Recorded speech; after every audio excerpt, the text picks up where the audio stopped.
Hello friends, দি couples cook house চ্যানেলে আপনাদের আমন্ত্রণ জানাচ্ছি নতুন একটি রেসিপিতে। আমি আজকে আপনাদের একটা অন্যরকম রেসিপি দেখাবো। আমি প্রথমে আজকে আলুগুলো সিদ্ধ করে নিয়েছি। আজকে আলুর একটি মজাদার রেসিপি বানাবো, দেখতে থাকুন আমার সাথে ভিডিওটি। বন্ধুরা, আজকের রেসিপি বানানোর জন্য আমি প্রথমে সিদ্ধ আলুগুলো আমি ভালোভাবে ভেঙে নিয়েছি, ম্যাশ করে নিয়েছি। এখন আমি এখানে দিয়ে দিব শুকনো মরিচের গুঁড়ো 1 চা চামচ। এখন আমি এখানে দিয়ে দিচ্ছি কর্নফ্লাওয়ার। এখানে আমি কর্নফ্লাওয়ার 1 কাপ পরিমাণ দিয়ে দিচ্ছি। এখন আমি এখানে দিয়ে দিচ্ছি ধনিয়ার গুঁড়ো 1 চা চামচ। এখন আমি এখানে দিয়ে দিব 1/2 চা চামচ পরিমাণ লবণ। আপনারা আপনাদের স্বাদ মতো লবণ দিয়ে নেবেন। এখন আমি এখানে দিয়ে দিচ্ছি সামান্য পরিমাণ সয়াবিন তেল।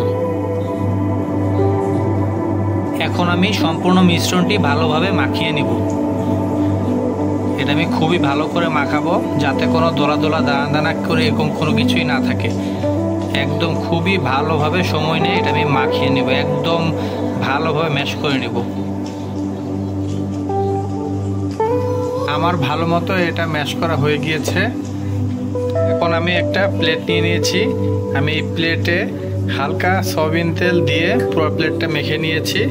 আর আমি আলুর ম্যাশ করা দলাটা এখানে মাঝখানে রেখে দিয়েছি। এখন আমি এই পুরা ম্যাশ করা পটেটোটা আমি পুরা প্লেট ছড়িয়ে দিব বেলে। দেখতে থাকুন ভিডিওটি।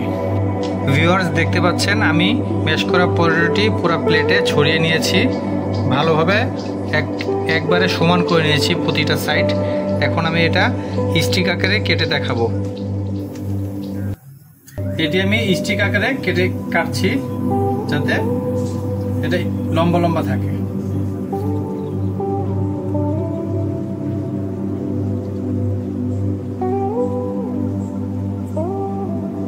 এখন আমি এখানে দিয়ে দিচ্ছি সয়াবিন তেল। আমি পটেটো ম্যাশগুলো আমি ভালোভাবে স্টিক আকারে কেটে নিয়েছি, আপনারা দেখেছেন। এটা আমি এখন তেল গরম করে এখানে আমি ছেড়ে দিব।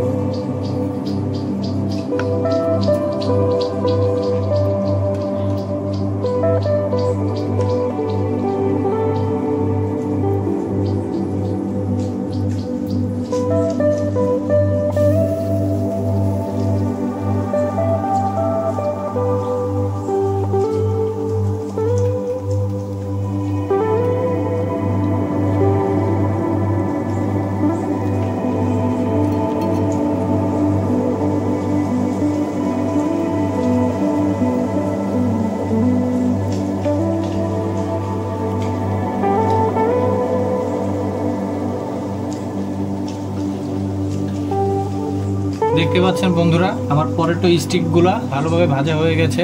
আমি এই পাশে ও পাশে ভালোভাবে উল্টিয়ে পাল্টিয়ে ভেজে নিয়েছি। এখন আস্তে আস্তে বাকিগুলো আমি এইভাবে ভেজে নিব কড়া করে। আমার ভাজাগুলো হয়ে গেছে, এখন আমি এটা উঠিয়ে নিচ্ছি।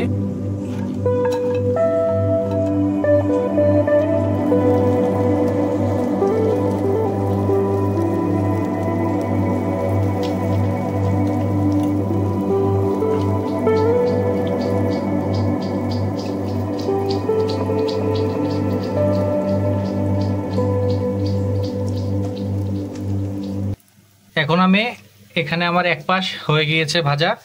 এখন আমি আরেক পাশ উল্টিয়ে পাল্টিয়ে নিব ভালোভাবে। মাত্র 5 মিনিট আমি তৈরি করে ফেললাম এরকম মজার সুস্বাদু আলু দিয়ে এই রেসিপিটি। আপনারাও বাসায় ট্রাই করে খেতে পারেন। এটা খুবই মজাদার এবং সহজ রেসিপি, যা খুবই অল্প সময়ে আপনারা তৈরি করতে পারবেন।